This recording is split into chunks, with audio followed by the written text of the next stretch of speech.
Bueno, buenas tardes a todos y gracias por acudir a esta presentación de Óscar Uceda.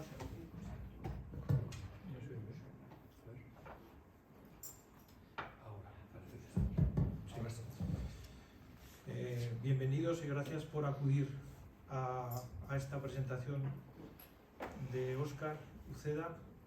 Me llamo Carlos Alonso, actúo aquí como coordinador de la asociación Héroes de Cavite, que os invito a todos a que visitéis y os apuntéis.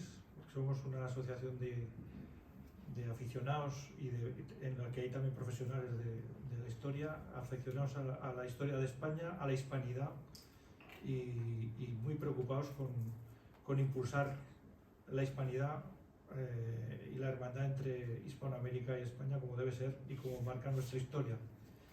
Dentro de una serie de ciclo de presentaciones me parece muy satisfactorio poder presentaros a Óscar Uceda, que es un historiador de mucho prestigio, que es presidente de la Asociación de Historiadores de Cataluña, Antonio Capmany, miembro de Sociedad Civil Catalana, de la que fue vicepresidente, ¿no? Y fue vicepresidente en los tiempos duros del golpe de Estado, y que tiene editados 9 libros, que os invito a leer porque es muy interesante todos ellos. Y ahora nos va a presentar aquí Cataluña, la historia que no fue, que trata de todas las manipulaciones que están perpetrando contra España y por la independencia de Cataluña. Entonces nos atañe como aragoneses, porque ya sabéis que ese delirio de los países catalanes incluye una franja aragonesa de la cual está muy cercana Óscar, que vive en Lérida. Y nada, sin más os dejo con Óscar y me apunto al público para ver frontalmente la presentación. Gracias, Óscar. Muchas gracias, Carlos. Muchas gracias también a Héroes de Cavite. No es la primera vez que estoy con esta asociación. He tenido la oportunidad de estar con esta magnífica asociación hispanista por buena parte de España, incluso presentando el libro en la tierra de mis padres, o de mis abuelos, por así decirlo, de mis abuelos paternos en Granada no hace mucho tiempo. Me llamo Óscar y soy catalán de 8 apellidos andaluces, ¿no? Y pese a ser catalán de 8 apellidos andaluces, cuando yo tenía 18 añitos, y es lo primero que me gusta decir antes de explicar el porqué de este libro y qué contiene este libro, yo tenía 18 añitos cuando entré a la Universidad de Lérida y era un chaval profundamente independentista. Yo era independentista catalán, pero mucho, e incluso demasiado para los cánones, digamos, de hoy en día, hasta el punto de que no solamente era independentista, sino que lo era cuando nadie lo era, cuando prácticamente éramos un grupo marginal de un 3 o un 4%. Entonces, ¿cómo es posible que un catalán de 8 apellidos andaluces sea tan catalanista y tan convencido de que Cataluña es una nación oprimida y que merece la independencia con tan solo 18 añitos? Y el por qué es porque me convenció la historia, y no la historia de verdad, sino aquella historia que no fue, ¿no? Aquella historia que me habían explicado y que yo, como gran consumidor de historia desde que tenía 10 añitos, que ya quería ser historiador, pues todo prácticamente lo que podía caer en mis manos de historia lo leía, todo lo que podía ser historia de mi ciudad o de historia de mi territorio lo leía también, esta historia local, y estas lecturas me llevaron al convencimiento de que en realidad vivía en un país oprimido, ¿no? Cuando entré a la universidad tuve la gran suerte, por aquel entonces no existía como tal una Universidad de Lérida, sino que pertenecía a la Universidad de Barcelona, se llamaba Estudi General. Cuando acabé la carrera sí que ya fue la primera promoción de la Universidad de Lérida, pero en aquella universidad me enseñaron historia, pero no historias. Me enseñaron a pensar, me enseñaron a desarrollar un espíritu crítico, me enseñaron a empezar a dudar, a contrastar, a investigar, y a través de una larga travesía por el desierto de aprendizaje, y una larga travesía además dura, porque emocionalmente es muy duro ir de un lado al otro, y es muy duro también darte cuenta de que te han estado tomando el pelo y de una manera muy sentida durante tantos años.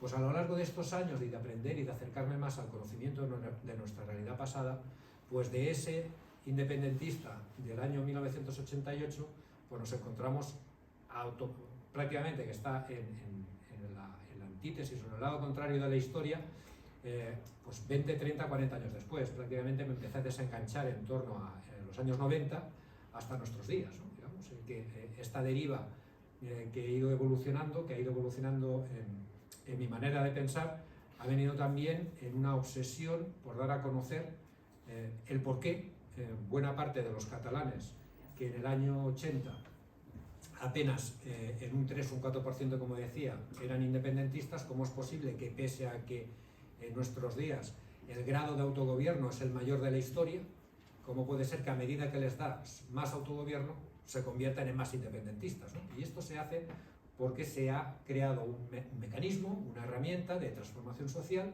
con el objetivo de desespañolizar a los catalanes y catalanizarlos según un modelo de catalanización que se desarrolla en Cataluña por parte del gobierno de la Generalitat a principios de los años 80. Voy a empezar con la presentación y con el libro. El contenido del libro se divide en dos bloques. El primero de los bloques es el por qué, quién, cómo, de qué manera, con qué objetivos, cómo lo hacen, ¿no? Esto de utilizar la historia como herramienta de transformación social, como herramienta de ingeniería social, para, como decía, desespañolizar a los catalanes de principios de los 80 a lo que es hoy en día. Y por el otro lado lo que hago es enumerar una serie de ejemplos de lo más diverso de cómo se ha ido manipulando esta historia para crear básicamente una serie de sensaciones. Se trata de llegar a los sentimientos a través de argumentos supuestamente científicos o razonables, a través de la historia. El primer objetivo, como decía, es hacer creer a los catalanes que no son españoles. El segundo, hacer creer a los catalanes, una vez ya saben o creen que no son españoles, que el culpable de todos sus males lo es y lo ha sido siempre España, y los españoles, evidentemente, ¿no? Y gracias a estas dos supuestas realidades que la historia demuestra, el futuro, el único futuro posible, es un futuro separado del resto de España. Estas son las ideas que se buscan, con sobre todo el control y la manipulación y el dominio del relato de la historia en Cataluña, que se inicia de forma perfectamente orquestada, como decía, en los años 80. Este es el cartel de hoy, y antes de comenzar me gustaría ver si tenemos la suerte que se pueda oír. Hay un pequeño vídeo de segundos de unas declaraciones de Pla, de Josep Pla, en el año 74, donde le preguntaron qué es un catalán, ¿no? Vamos a ver si lo podemos ver, si soy capaz de... Bueno, el catalán es un ser que se ha pasado la vida siendo un español al 100%, y le han dicho que tienen que hacer otra cosa. También para resolver esa insatisfacción que hay. ¿Entiende usted? Esta es la clase de pregunta. ¿Qué es un catalán? Pues un catalán es un ser 100% español al que ahora le han dicho que tiene que ser otra cosa. Esta es la realidad social que se encuentra Jordi Pujol cuando accede al poder en los años 80, una sociedad catalana profundamente, a sus ojos, demasiado española, demasiado españolizada, y esto lo tiene que cambiar. Este sentimiento de españolidad en buena parte de los catalanes tiene que cambiarse, y es un proceso que viene de largo, porque realmente el nacionalismo catalán no nace con Pujol. El independentismo catalán nace en un momento muy concreto de la historia, nace hace mucho tiempo, nace hace 120 años, que es en el momento en que se pierde Cuba. En 1898, con la pérdida de Cuba, se unen los dos factores fundamentales para que se cree y se forje un movimiento de construcción nacional, que es, por un lado, una burguesía, una parte de ella, dispuesta a financiar este proceso de separación, y por el otro, una intelectualidad, una parte de ella, dispuesta a justificarla mediante pues, la historia, mediante la cultura, mediante la lengua, de este proceso de separación. Eso se produce en el año 1898, y a lo largo de los años se ha ido manteniendo en Cataluña, incluyendo los periodos de dictadura, a pesar de que estaban, digamos, en la oposición, digamos, o que estaban fuera del poder, pues continuaban permanentes estos grupos que buscaban una futura independencia de Cataluña.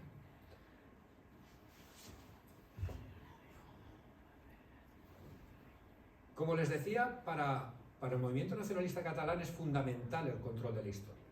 Todos los movimientos de construcción nacional o de consolidación nacional que nacen sobre todo a principios del siglo XIX, con la creación de los nuevos estados-nación burgueses, son conscientes de que tienen que controlar este relato de la historia, porque es una herramienta fundamental, porque tú puedes justificar lo que eres o lo que pretendes ser desde un punto de vista o desde argumentos supuestamente científicos de la ciencia social, pero muy fáciles de manipular, porque evidentemente nadie ha vivido en 1800 o en 1700.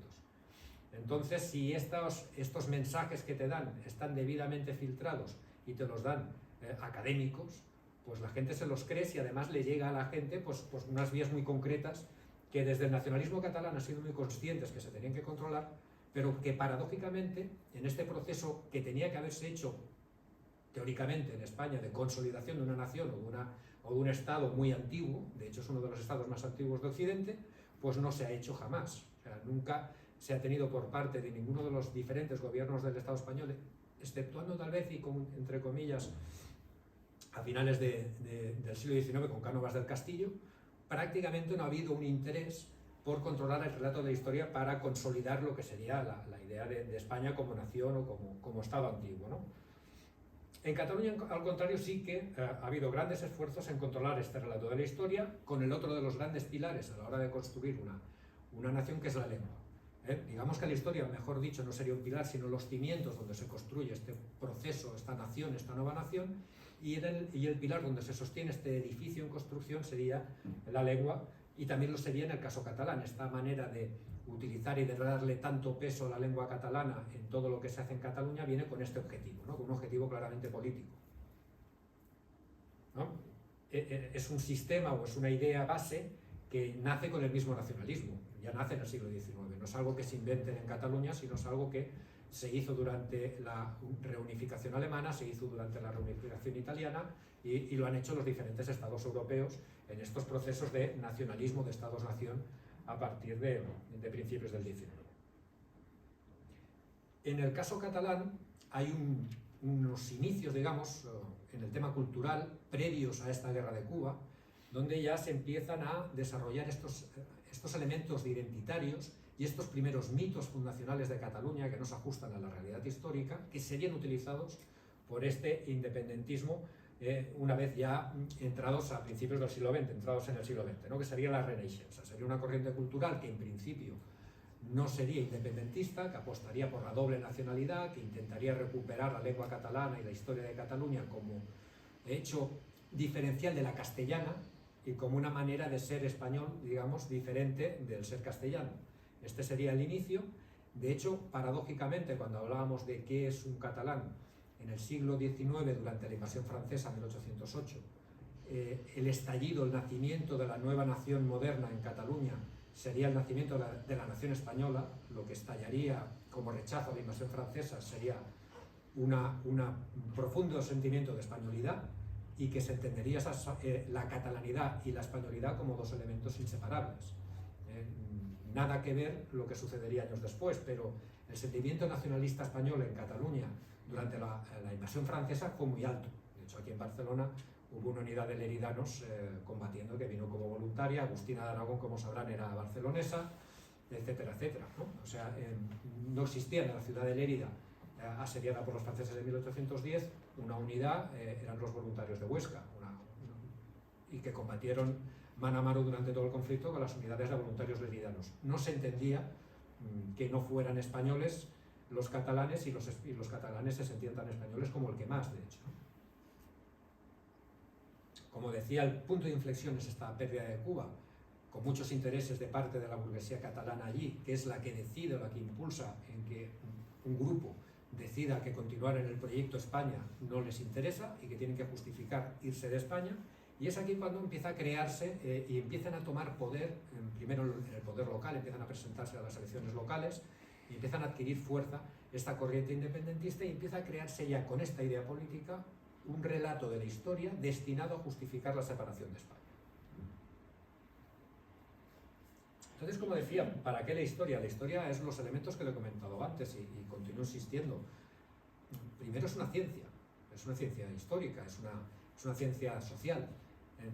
La gente lo interpreta. Cuando un historiador académico te explica una historia de Cataluña y te explica que los españoles nos invadieron y nos conquistaron y que fue una guerra de ocupación, pues la gente se lo cree, sin más, ¿no? Y cuando el relato básico es de que hemos sido un pueblo oprimido, pues la gente se lo cree porque se lo están diciendo técnicos que conocen el pasado. Por eso el interés de controlar este relato de la historia siempre con esta finalidad política, ¿no? Intentando despertar esta sensación de desapego del catalán hacia lo español. Después miraremos varios ejemplos, ¿no? Explicaba que se busca, evidentemente, primero que somos diferentes a ellos, somos algo diferente y la historia lo demuestra porque hemos ido por derroteros diferentes a lo largo de la historia. Siempre se oculta aquellos elementos de unión, siempre se oculta aquellos momentos de la historia en que hemos ido de la mano, la guerra de independencia, por ejemplo. Esa la entierran, no se habla de la guerra de independencia en Cataluña, de hecho se la llama de forma diferente, se la llama la guerra del francés, pero todo lo que sucedió en aquellos años se oculta porque no interesa. Y sin embargo se ponen encima de la mesa otros momentos históricos debidamente manipulados precisamente para buscar este desapego y esta sensación de diferencia. Interesante también determinar de que así como se obsesionan en buscar la diferencia entre el catalán de Lérida y el aragonés, por ejemplo, de Binèfar, todos aquellos elementos diferenciadores entre los propios catalanes se tienden a ocultar. O sea, nosotros somos diferentes del resto de los españoles, pero un catalán del Pirineo, del Valle Arán, es igual a un catalán del Delta del Ebro, para entendernos, ¿no? Cuando realmente tienen más puntos en común un catalán del Pirineo y un aragonés del Pirineo que con un señor del Delta del Ebro que tiene otro modus vivendi diferente, el clima es diferente, etcétera, etcétera, ¿no? Pero estas diferencias entre nosotros se tienden a disimular y las diferencias con el contrario a agrandar. Hay que tener en claro otro tema que lo ha comentado antes Carlos, y es muy importante. El proceso independentista catalán, el programa 2000, que es el documento que se filtra en prensa en 1990 y que explica cuál ha de ser la hoja de ruta para desespañolizar a los catalanes, no solamente busca crear un nuevo Estado en Europa que se llame Cataluña, sino lo que dice específicamente es que se busca un nuevo Estado en Europa que se llame Països Catalans. Es decir, el fin último del independentismo catalán, que busca, justificándose en la historia, es la creación de un país que englobe Andorra, que englobe la Franja, que englobe las Islas Baleares, que englobe Valencia, Cataluña y el Rosellón, es una comarca del sur de Francia.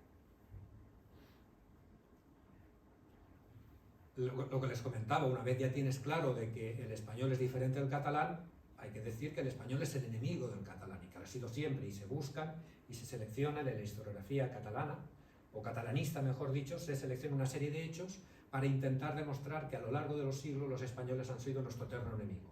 No solamente somos diferentes, sino que además son el enemigo. Aquí pongo un ejemplo de 1640, un grabado que ya es del siglo XIX, o sea, ya viene de antiguo, con una represión por parte del ejército español que entró en Cataluña a sofocar la rebelión del Corpus de Sangre en 1640, ¿no? Y se seleccionan una serie de hechos históricos siempre encaminados a crear esta desafección, esta sensación de que los españoles siempre han venido a invadirnos y a someternos, ¿no?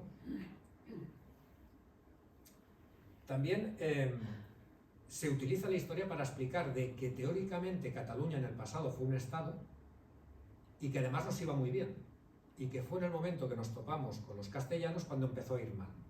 Es decir, hay un momento que se escoge, que es el compromiso de Caspe, en 1412, que es en el momento que una dinastía castellana pasa a gobernar la corona de Aragón, y se supone que este es el inicio, para la historiografía catalanista tradicional, de la decadencia de Cataluña. Entonces voy a mitificar un pasado que se supone que fue glorioso, que se supone que fue todo catalán, o sea, aquí es donde vendrá después con el ejemplo de cómo intentan apartar la palabra Aragón siempre del antiguo Estado, que en realidad se llamaba Corona de Aragón, porque se supone que era solo catalán y que además nos fue muy bien hasta que llegaron los castellanos. ¿Y qué es lo que se busca en definitiva? Lo que se busca es un proyecto de futuro, lo que se busca es un nuevo Estado. Esto es una campaña de la ANC durante el año 2017, en que se dedicaron a poner pancartas de ¿qué quieres tú cuando seamos independientes? Aquí decía, pues la gente ponía sus ideas y después hacían unos carteles con las ideas. Aquí dice, pues que comeremos helado todos los días. Una chorrada como cualquier otra, pero que en el fondo lo que se busca es eso. Lo que se busca es un futuro que es un nuevo Estado en Europa que se llamaría Països Catalans. Antes lo he mencionado, un poquito por encima, ahora haremos un poquito... Esta es la clave. Aquí es la explicación de lo que está pasando hoy en día. Y está en el anexo del libro, lo podrán consultar. Este documento conocido desde el año 1990, pero donde se especifica toda la hoja de ruta, el plan que tienen para desespañolizar y ir separándose y crear este nuevo Estado dentro de Europa, que se viene cumpliendo a rajatabla desde entonces, sin interrupción, pero que sin embargo, pues paradójicamente ha pasado, no es que pase inadvertido, en los círculos al menos en los que nosotros nos movemos en Cataluña es un documento muy conocido, y me consta que es conocido por la clase política, de todos los colores y desde hace más de 30 años, pero pese a todo se les ha dejado hacer y se les ha permitido hacer y se les continúa dejando hacer, ¿no? Es el programa 2000 de Jordi Pujol, reúne un think tank, a un grupo de técnicos de diferentes departamentos, de comunicación, de historia, etcétera, etcétera, con el encargo de decirles, miren, estos catalanes no me gustan, estos catalanes son demasiado españoles, necesito unos catalanes que sientan desapego por lo español, que se sientan profundamente catalanistas y que sean la base para un nuevo Estado que se llamará Països Catalans. Y lo necesito hacer en Cataluña y en el resto de Països Catalans, incluyendo la Franja. Yo he sido testigo en el año 2007 de cómo se trabaja y cómo se aplica el programa 2000 en la Franja, aunque a pesar de todo se supone que está dentro de la jurisdicción del Gobierno de Aragón. Allí se actuaba financiado por la Generalitat de Cataluña y por asociaciones culturales catalanas, toda esta labor de ir convenciendo a la gente que ellos también son catalanes y que no son aragoneses, ¿no? Esto sería un poquito la idea. Este es uno de los periódicos en que se filtra la noticia, la pueden encontrar en internet y también la pueden encontrar en el libro, con una explicación también en lo que se refiere a historia.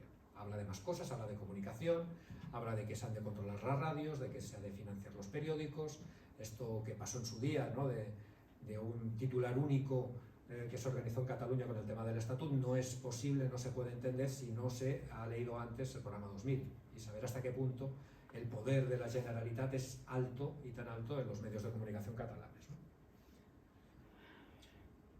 Lo interesante de este programa 2000 es que marca unas herramientas.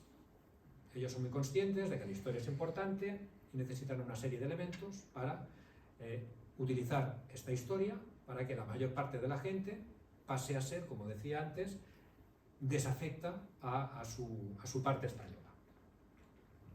Uno de los elementos que se decide y que se aprueba, que salen en el programa 2000, que se tiene que construir, es un museo de historia de Cataluña. No existe museo de historia de España, ningún gobierno de España ha querido hacer un museo de historia de España jamás, en los últimos 200 años, pero sí que existe un museo de historia de Cataluña. Y es un museo que se inaugura en el año 93, esto se filtra en el 90, 3 años después ya se aprueba por unanimidad en el Parlamento de Cataluña. O sea, ningún partido político que estuviera presente en el Parlamento catalán en el 93 se negó, se opuso, todos apostaron por este museo de historia que además estaba diseñado para todas estas ideas fuerza que les estaba comentando calaran en la gente, indicando también de que todo alumno catalán tiene que pasar por el museo de historia durante su periodo de educación, tiene que pasar, y allí está todo perfectamente programado para que estas ideas fuerza vayan calando en el alumno y en el visitante. Es un museo espectacular, además es un museo que no tiene objetos históricos, no vayan a buscar aquí alguna reliquia, que no la encontrarán. Está diseñado para comunicar.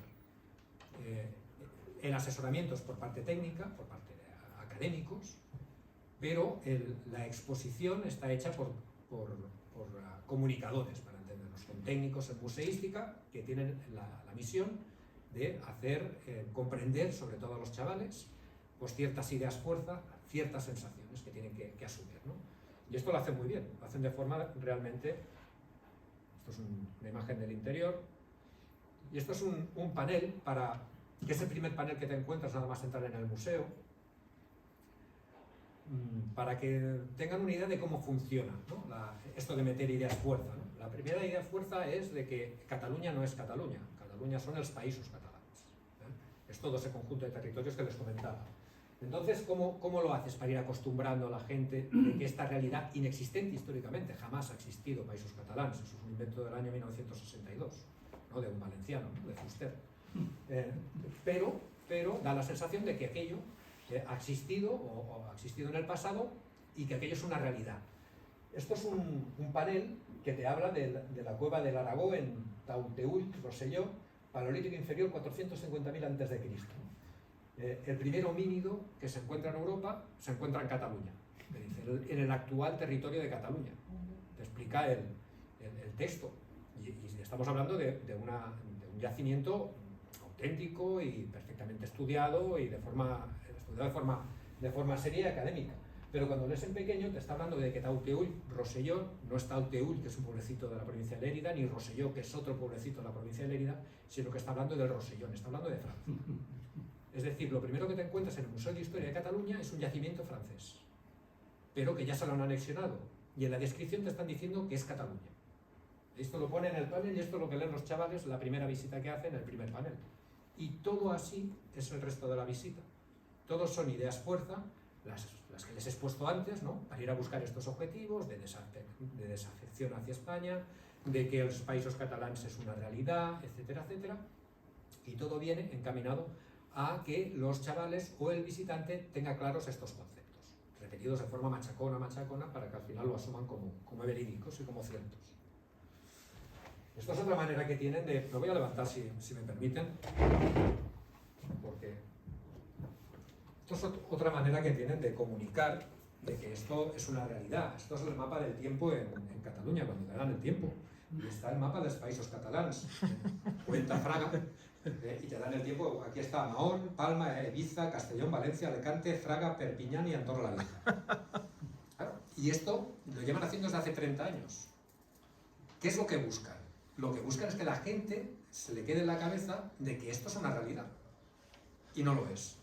Y tiene una serie de inputs, de bombardeos que te van llegando todos los días como la lluvia, como el calabobos, ¿no? Que te va gotita, gotita, gotita, acabas chopado y no te has dado cuenta. Y eso es lo que buscan. Estas son técnicas de comunicación, son técnicas para convencer, para hacer ingeniería social. Esto es una de las herramientas que utilizan también a la hora de dar el tiempo. Imaginaros, ¿no? Hasta qué punto muchas veces se nos culpa a los catalanes. ¿Cómo es posible que los catalanes, pues es que quién resiste esta presión durante más de 30 años? Aún gracias que solamente son el 30% los que son independentistas.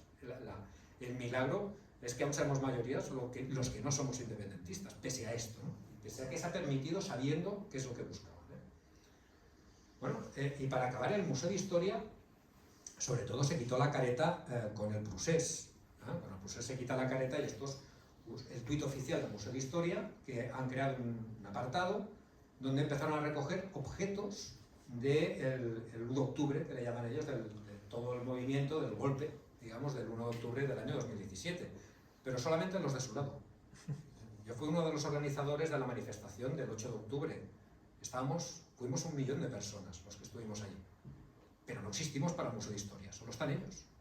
O sea, no es de historia, es un museo con un objeto político y un museo de una parte de los catalanes, y esta parte incómoda, mejor no hablamos, ¿no?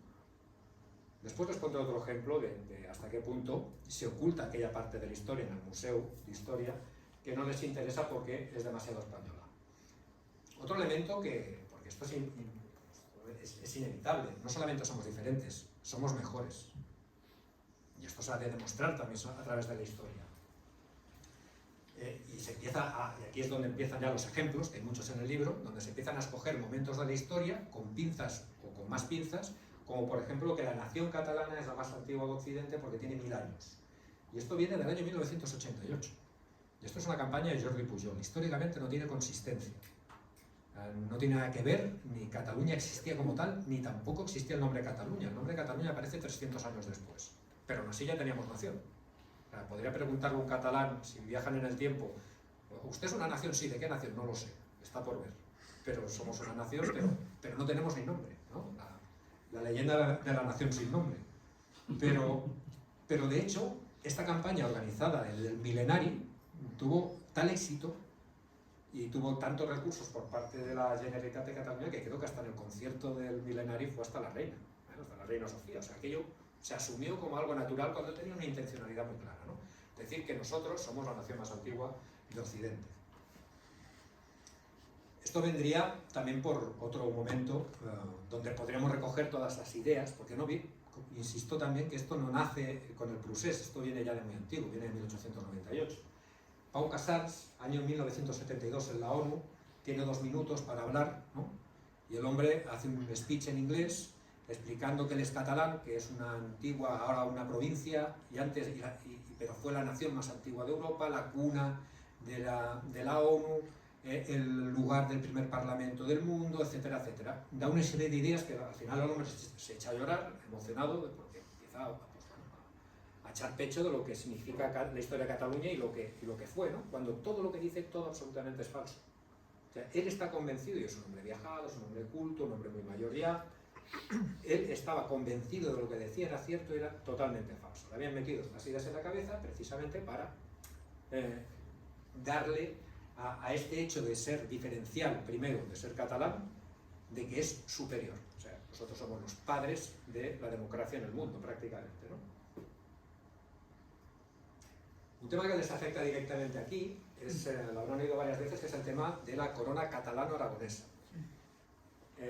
La corona catalano-aragonesa se inventa este nombre en 1872. Esta es la obra de Antonio de Bofarull y Brocà. Era de una familia, sobre todo de archiveros de la corona, del archivo de la Corona de Aragón. Y es en ese momento donde el incipiente nacionalismo catalán se encuentra a la hora de hacer un relato del pasado, sobre todo de la Edad Media, que se supone que es nuestra época dorada.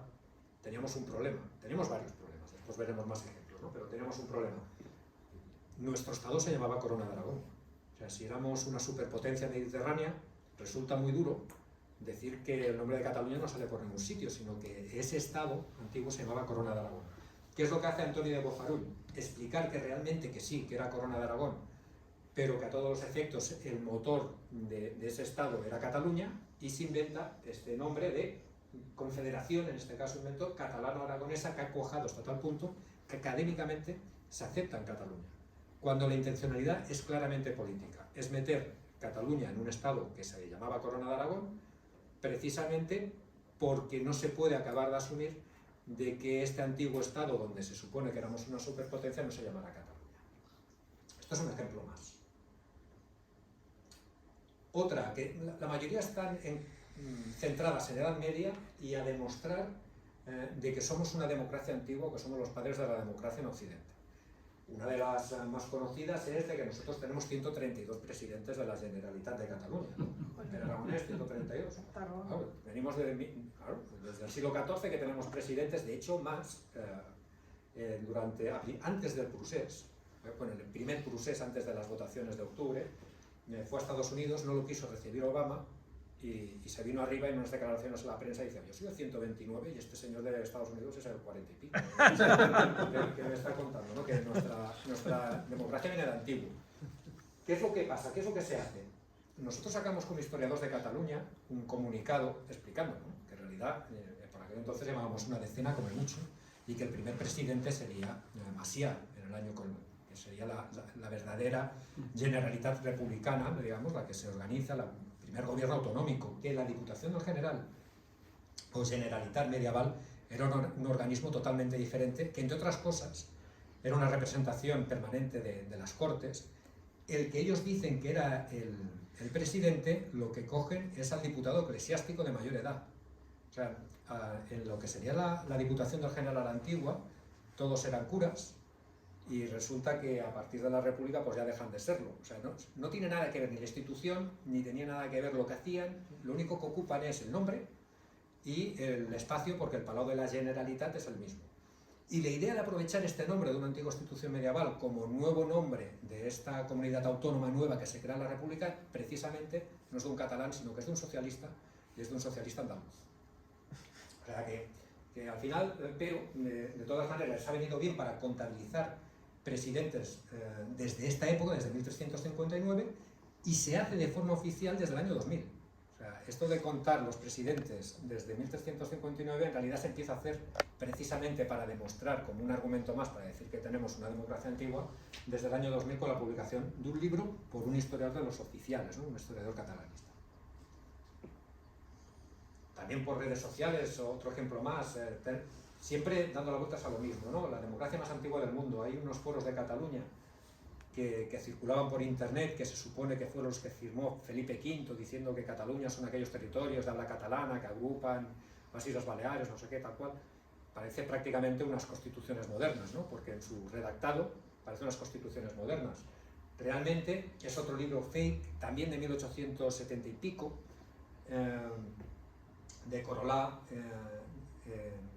de dos autores protocatalanistas, también de orígenes carlistas en algunos casos, y que sacaron un libro que era Los fueros de Cataluña, donde se inventan unos fueros, no tiene nada que ver con las constituciones que se llamaban así en Cataluña, los fueros catalanes se llamaban constituciones, y que en realidad las de 1701, que firma Felipe V, el primer capítulo, en vez de hablar de territorios, lo que intentaron, que no aprueba el rey, intentaron arrebatarle al rey el derecho a desinsacular a los cargos públicos, porque en Cataluña, en aquella época, los cargos públicos no eran por votación, sino que eran por insaculación. Una mano inocente de un niño de 8 años sacaba una bolita de cera con un nombre y ese señor era el que le daban el cargo público. Y normalmente estaba amañado, como lo de hace 4 días en Úbeda, me parece que era, que salía siempre la cuñada del alcalde. Pues pasaba lo mismo. Entonces el rey se reservó el derecho para que si no le gustaba que habían elegido de aquella manera, pues lo retiraba y ponían a otro, ¿no? Porque así se evitaba problemas. Pues eso es todo lo que hablaban las constituciones de Cataluña realmente, nada de territorios, ni de lengua, ni de puñetas, ¿no? Esto también, bueno, mucha gente lo sabe, pero otra gente no, lo del barrio gótico de Barcelona, que tiene de gótico lo que yo. O sea, es un barrio neogótico.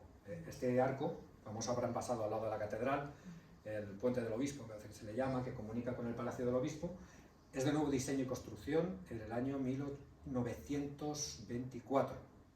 Esto era poco antes de la exposición internacional, se construyó, y a los pocos años ya las postales turísticas de Barcelona ya ponían ahí antiguo puente del obispo, cuando aún olía la pintura nuevo. Aquello, ¿no? Buena parte del barrio gótico de Barcelona, hay una tesis doctoral de Cocola, es de nueva construcción. La fachada de la Catedral de Barcelona se construye y se acaba en 1912. La financia un banquero, el banquero Girona, porque no tenía fachada. No había dinero para acabar la catedral y dejaron la catedral, que era un muro de frontón prácticamente. Tú ves las fotografías de finales del 19 y prácticamente no había nada. Y lo que se construye, este barrio gótico, una corriente que se puso muy de moda en Europa, pues para hacerlo espectacular, para hacerlo bonito, pero se hace de nuevo, en buena parte.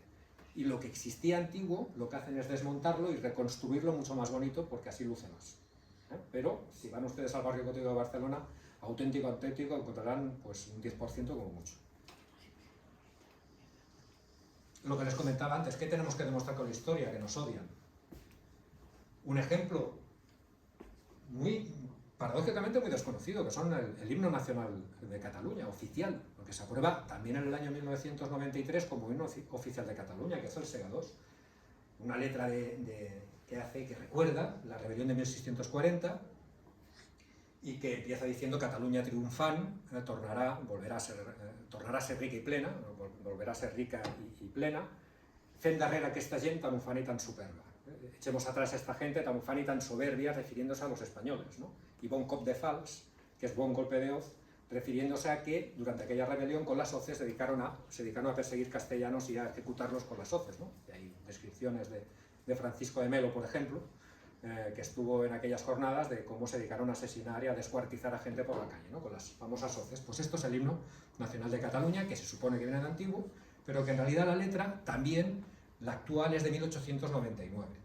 ¿No? Es una letra que no corresponde además con la letra oficial, o sea, porque la canción del Segadors sí que es una canción de siega muy antigua, pero que en origen era una canción erótica, era el equivalente catalán a J. Guarrica, y que hablaba de otras cosas, hablaba de los líos de un joven segador que se lía con la dueña de la finca y que aquí no quiero explicar más, ¿no? Porque hay niños, ¿no? Pero va de eso. Y esta letra original, que además la música era mucho más rápida, se ralentiza por el Orfeo catalá y se le cambia la letra para hacer una carga de odio evidente, ¿no? Pues prácticamente una letra hispanófoba, para entendernos, que en su momento tuvo mucha discusión, en su momento incluso llegó a prohibirse, en prensa pues fue muy criticada, pero que ha calado, y no solamente ha calado, sino que ahora se canta con naturalidad, y todo el mundo lo da como lo más normal del mundo, cuando, si no entienden el catalán, lo que se está cantando es precisamente esto, pues este texto que les comentaba. Entonces, también en esta manía porque los españoles nos han masacrado. Esto es un ejemplo de mi ciudad, es un cómic infantil, año 2007, todos los 11 de septiembre en mi ciudad se hacía, y se hace, una ofrenda floral en el convento del Rosé, porque allí mataron a 700 mujeres y niños, los borbónicos, cuando entraron en 1707 en la ciudad. Fueron allí a sangre y fuego y aquí los asesinaron. Aquí ven cómo matan a los niños, matan a las señoras, a cuchilladas los borbónicos. Ese año me encargaron hacer un pequeño libro del asedio de la ciudad en un periódico local, con muy poquito tiempo, me puse a investigar y dije que aquello era una invención de los años 80 del siglo XX, que no existe ningún documento que hable de este crimen y de este asesinato, sino que el único informe que hay, que además es un informe austracista, habla de 4 muertos.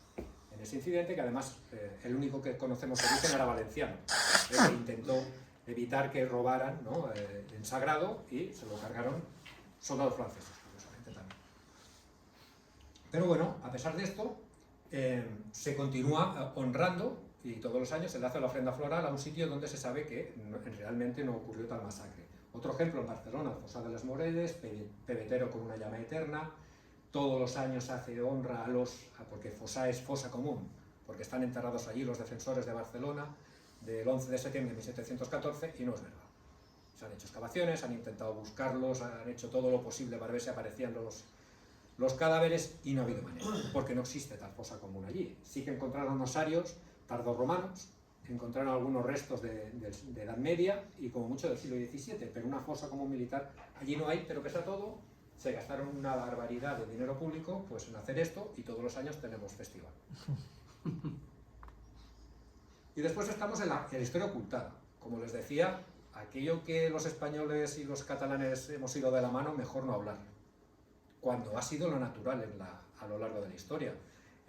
Nosotros como asociación arrancamos a raíz, en el año 14, de un simposio que se llamó Historia contra Cataluña, Historia de España contra Cataluña, y nos reunimos una serie de historiadores, pues cuando dije, esto no ha llegado demasiado lejos, porque había historiadores importantes en ese simposio, y hemos de cambiar la preposición, hemos de poner Cataluña en España, o la historia de España en Cataluña, ¿no? Y esa es la clave del todo, y hemos de explicar esta versión, esta parte de la historia que estos señores están ocultando, ¿no?, que ha sido cuando hemos ido de la mano, que la verdad es paradójico, pero es que España sin Cataluña no sería España, porque nace España precisamente cuando Cataluña, Aragón, Castilla, pues se dan la mano y montan uno de los primeros estados modernos de Occidente, ¿no?, hace ya 500 años. Pero pese a eso, esta parte de estar en España se oculta, mejor no hablar.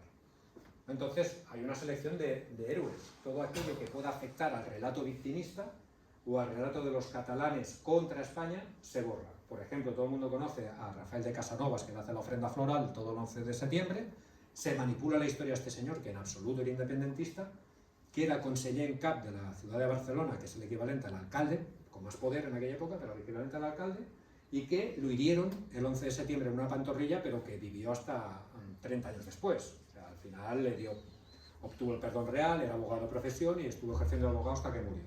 Pero sin embargo su antecesor, que se llamaba Nicolau, francés de Nicolau y San Juan, este señor murió asesinado por un exaltado austracista acusándolo de borbónico, en 1706, en la misma guerra. Es decir, que tenemos al antecesor de este alto cargo catalán asesinado por ser del otro bando. ¿Qué hacen con este tema? Delicado, porque claro, le rompe todo el relato, lo oculto. Ni siquiera sale en la enciclopedia catalana. Es un tema conocido, indiscutible, entre los académicos se conoce, pero mejor no hablamos. ¿Por qué? Porque lo sencillo es hacer creer a la gente que borbónicos igual a españoles, austracistas igual a catalanes, borbónicos malos, austracistas buenos. Que hubiera catalanes borbónicos no vale.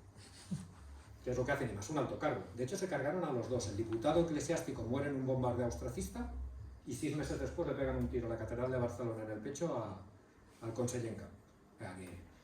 Que la cosa pues fue de guerra civil, evidentemente, pero es algo que se oculta y no tuvo nada que ver con una guerra entre España y Cataluña, fue una guerra dinástica. Hablando de ocultaciones, guerra del francés. Cuando se habla de guerra de sucesión en el Museo de Historia de Cataluña tienes salas, exposiciones, dioramas a tamaño natural, espectacular, una detrás de otra. Esto es lo único que dedican a la guerra de la independencia en Cataluña, que fue durísima. El asedio, los sitios de Zaragoza fueron tela, pero los de Gerona tampoco fueron poco.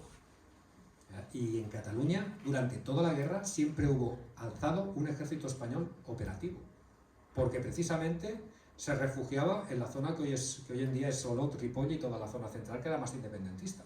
Se refugió en aquella zona porque el favor popular a la causa española era muy alto, y estuvo permanente toda la guerra. pero pese a eso, como es incómodo para el relato, pasan pero corriendo, un panelín pequeñito escondido, y no hablemos mucho de esto que me interesa. Otro tema oculto, se habla de los 700 muertos que no fueron en octubre del año 1707. Este es el bombardeo de Lérida por los franceses en 1810. Según un informe francés del mariscal Suchet, contaron 3.000 muertos, porque disparó contra la población civil que se había refugiado en el castillo. Estuvieron toda la noche bombardeando con metralla. Descripciones de un regidor del ayuntamiento de Lérida de aquella noche dice que bajaban ríos de sangre. Si habéis estado en Lérida, hay una colina donde está la catedral, que es donde estaba la gente. Hubo una tormenta tremenda aquella noche y de la sangre y del agua pues bajaban torrentes. Decía que, no sé si es exagerado o no, pero el informe francés dice que se pasaron 2 días arrojando gente al río, los cadáveres para evitar temas de epidemia y tal. Y lo dice el propio mariscal Suchet en su informe interior, ¿no? De que mataron a 3.000, pero de estos ni se les cita. O sea, son leridanos igual, es más cercano en la historia, pero ni se les cita.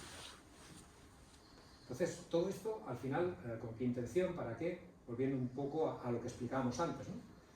Aquí estamos hablando de 2006, un 14,9% de la población, ya habían llegado a este 14 y pico, ¿eh? Ya en 2006 se sentía solamente catalana, era independentista.